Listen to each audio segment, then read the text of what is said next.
Subscribe, please.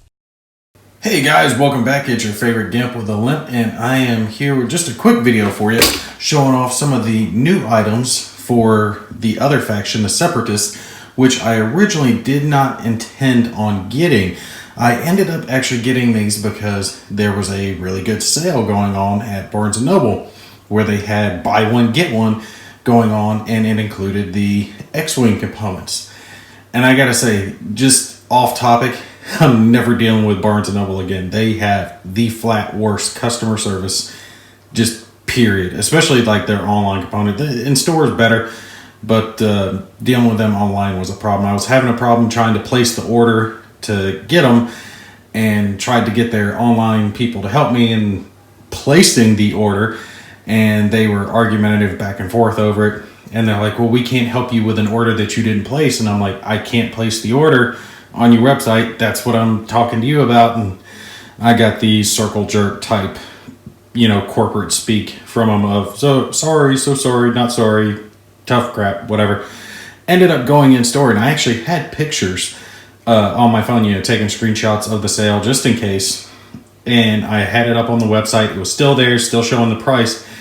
And the person went, got the stuff for me. And by the time I got it up to the register, the sale had changed from buy one, get one to buy one, get one 50% off. So it was less than what it was.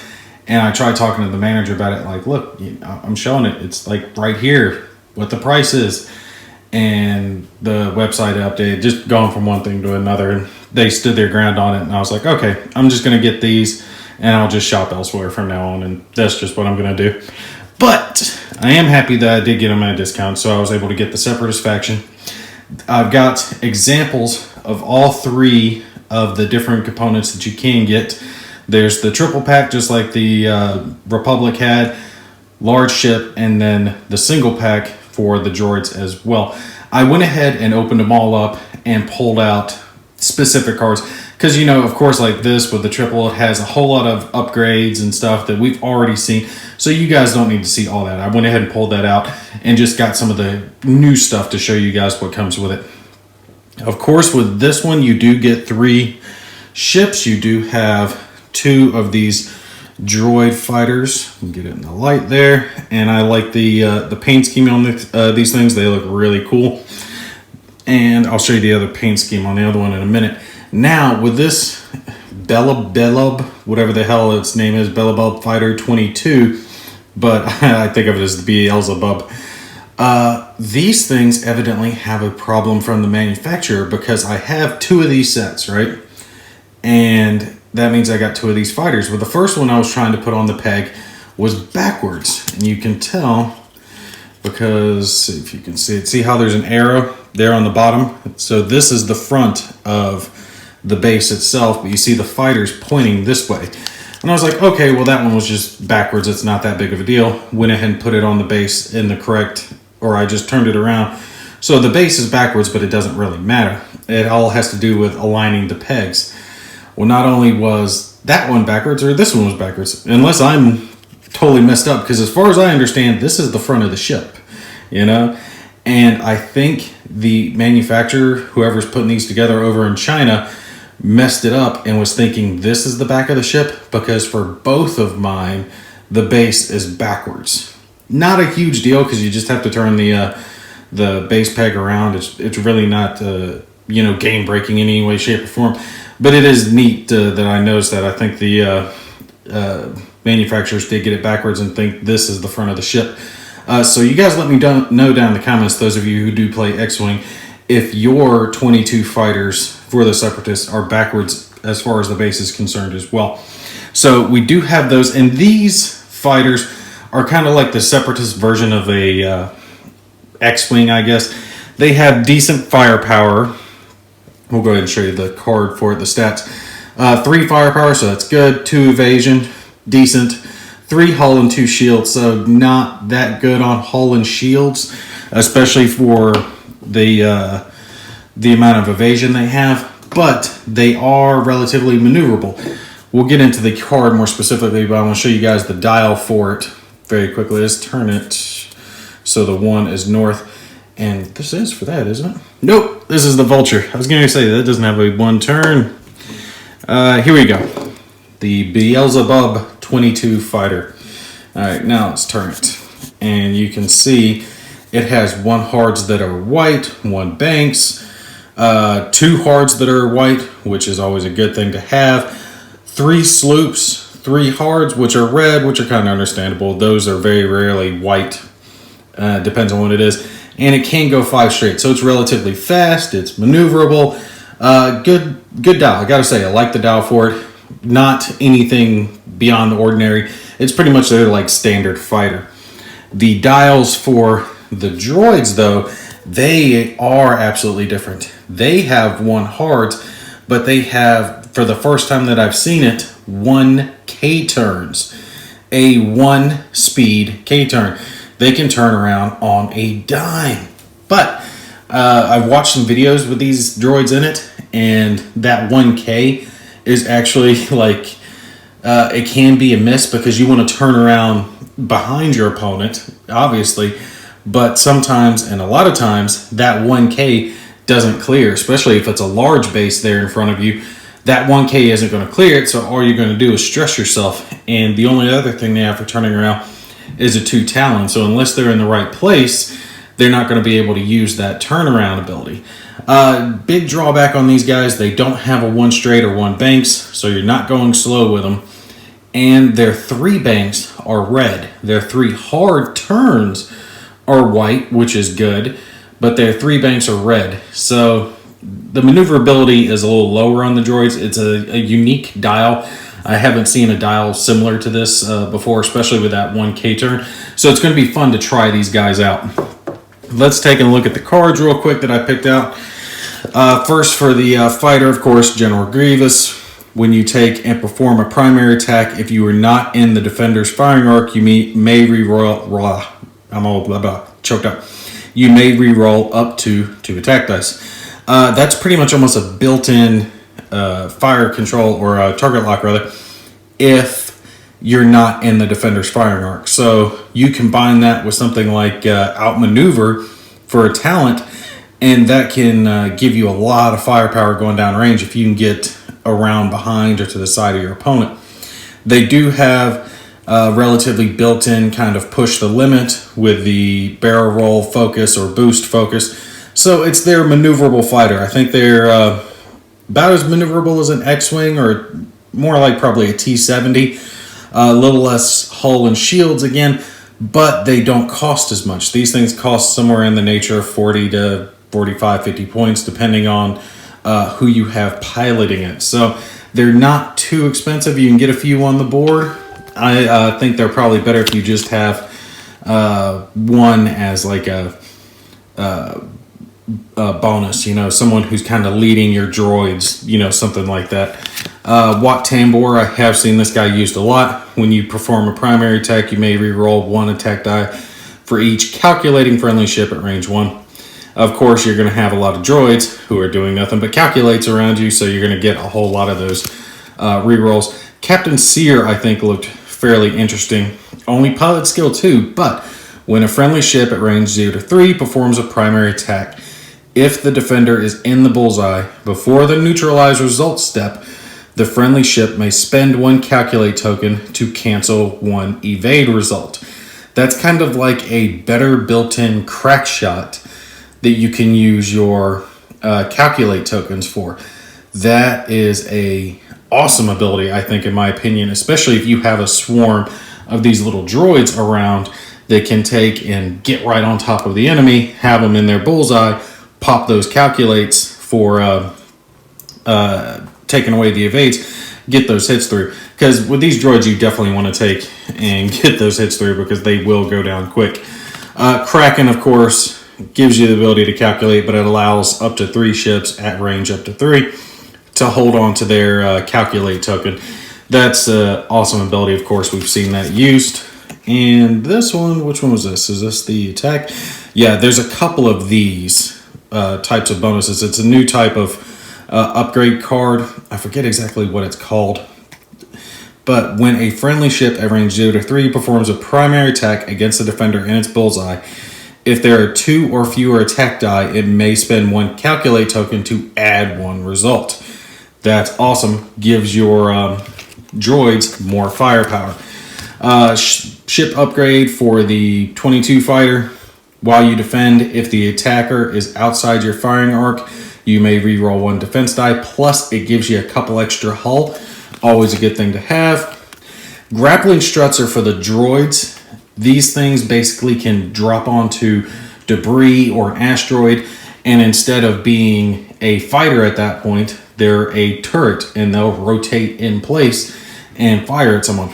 Real neat ability that I'm definitely looking forward to trying out. Here's another new card. While you defend, you may choose a ship obstructing the attack and spend 1 charge. If you do, cancel 1 hit or crit result, and the ship you chose gains 1 strain token. After the ship at range 0 to 3 is destroyed, recover a charge. So it kind of makes you a little more defensive. Let's take a look at the Sith Infiltrator. Large base ship, I will tell you right off the bat, be careful. See how loose this side is?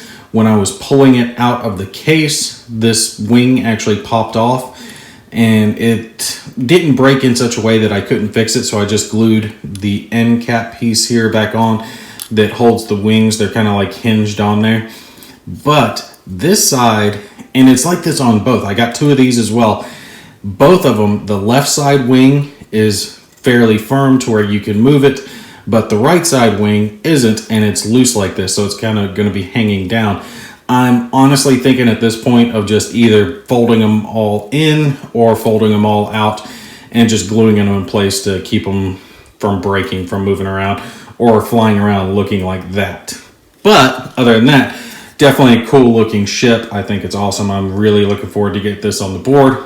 It is neat to have another large base ship, because large bases seem to have kind of fallen out of style.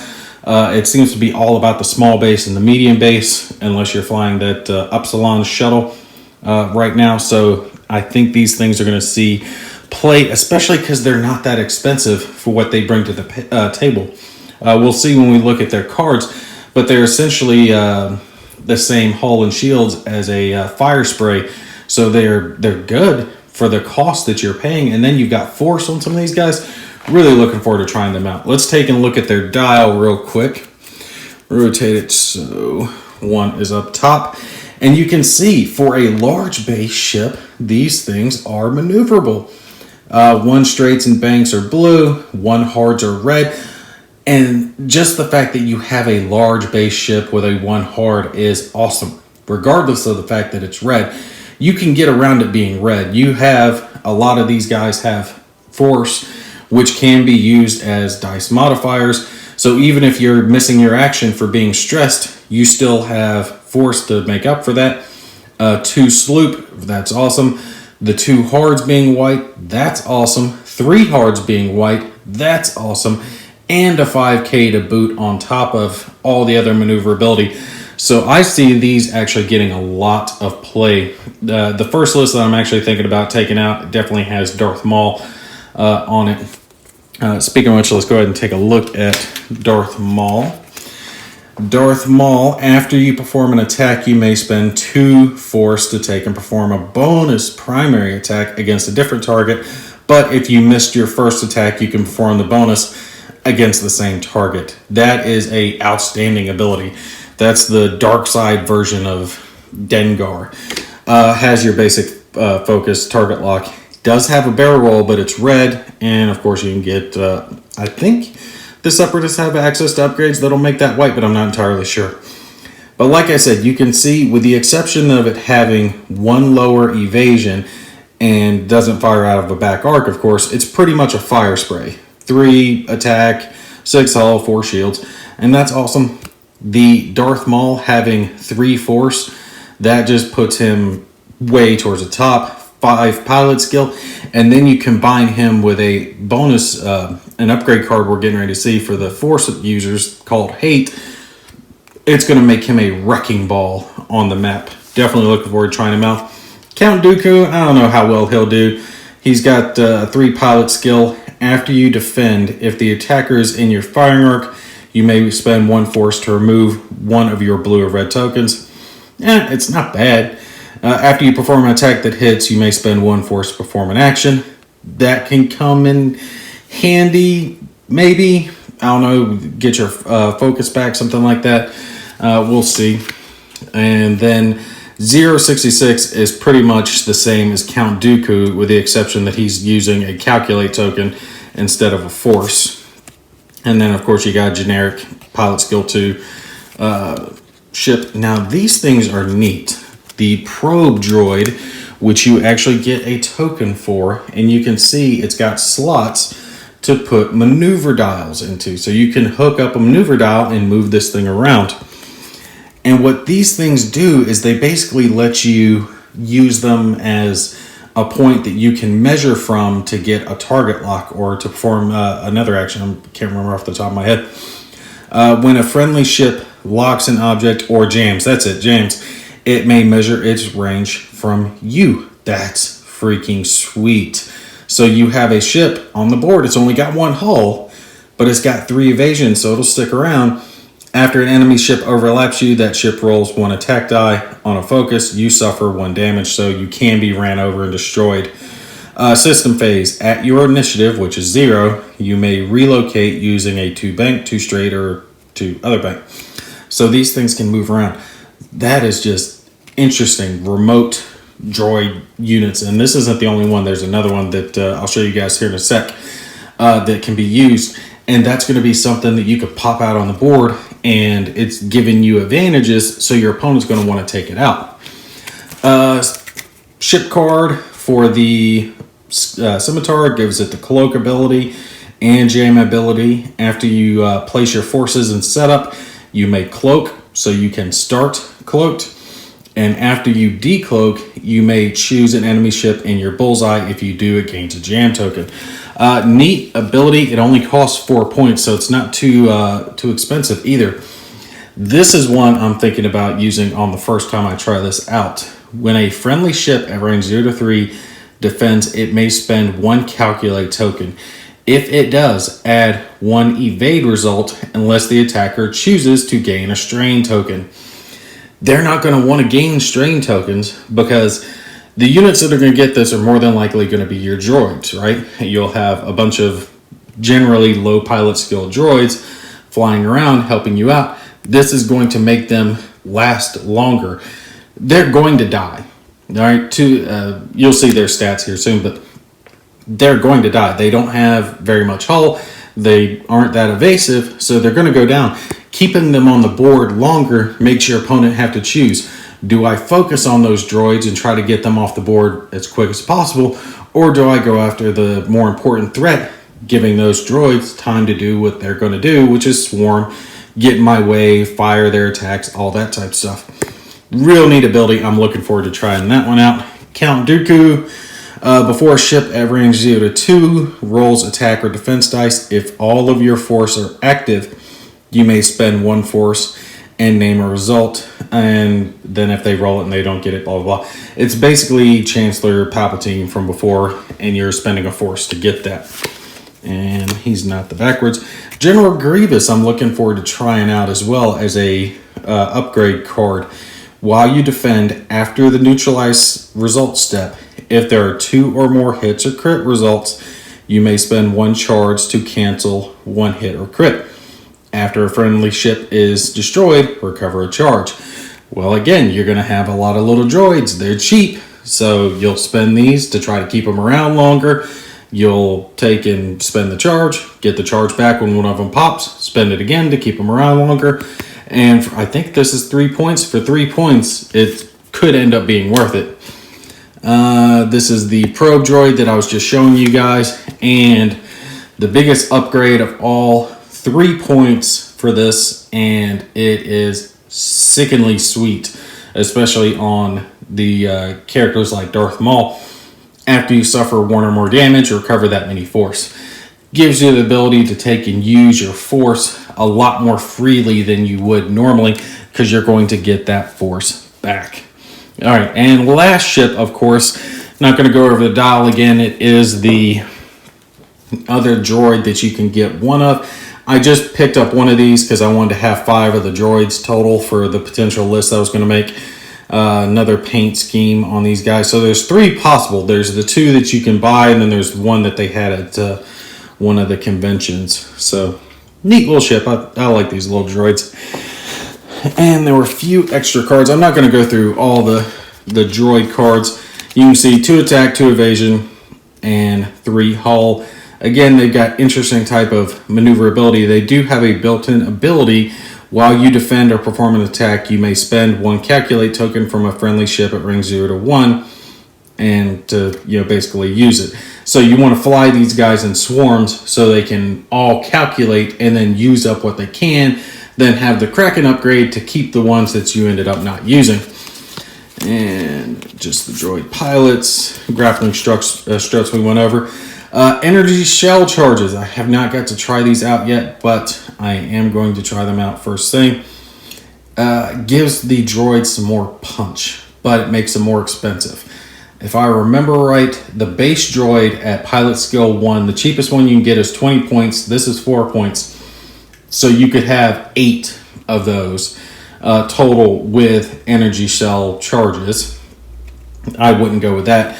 The list I was thinking of is either one of these with Darth Maul with 5 of those droids, or 2 of these, Darth Maul and just a basic one with 3 droids flying around.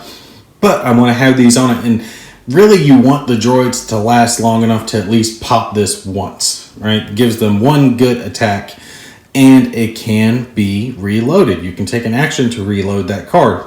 You're not going to fire that round, but if you have a round where you're not firing, you take and you go ahead and use that. Sorry, my neighbor started mowing there, and I'm almost done, so I want to show you guys this one last thing, the Buzz droids. And they have their own token, which will, let me grab it, get attached to an enemy ship. All right, so these are the little Buzz droids that I think were in Revenge of the Sith, the 3rd one. After an enemy moves through or overlaps the token, relocate it to the front or the rear, and you cannot overlap an object, blah, blah, blah. If you cannot be placed, blah, blah, blah, you and that ship each suffer 1 damage. At your initiative, each enemy ship at range 0 suffers 1 crit. Basically, these things have to be shot off, or depending on the placement. But once they're on there, they're on there. So you have to use another ship to pop these little things off, and they have 3 evasion. Only 1 hull, you only got to get 1 hit through. But that's just a neat little ability that you're going to need help with. And you can see, like I said, the little token will slot into the front of the ship, and then whenever the ship moves, if it's going to do whatever, this token is going with it. So you either put it here or in the back. It is the attacking player's choice, so the Buzz droid player's choice on which side it goes on, and it's going to stay there until they're shot off. Real neat thing. I'm interested to see. I'm sure there's going to be some top tier players who come up with just a great idea on how to use those things to tear up their opponent in just neat and painful ways. But that's it. That's the basic gist of the Separatist faction, where they're at now. It's all about the calculate. It's all about the swarm with the droids. But they do have other stuff. Honestly, from what I've seen, these guys haven't been doing too hot. They're not that expensive, but they seem to pop too quick to be worth the points that you're spending. And since that's what I've seen so far, I'm going to try going with 2 of the Sith infiltrators. One, of course, being Darth Maul, because he's Darth Maul.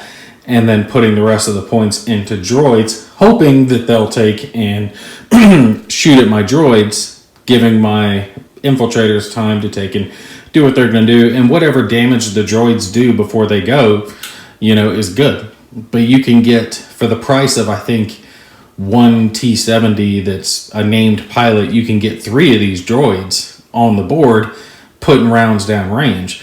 And yeah, they might pop very quickly, but that's 3 separate targets that your opponent has to worry about versus 1 target that can go down in a couple of different rounds. So it separates their fire out, and they have to decide, do we focus on the bigger target or do we focus on the little targets? If they focus on the little, then your big guns are still going to be around when these guys are gone.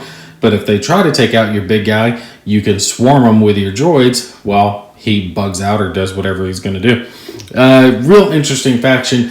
Very much different from the Republic, what they're bringing to the board. I like how they've handled it with the Separatists. Like I said, the only thing that I didn't like so far that I've noticed is the wings on these infiltrators are not good.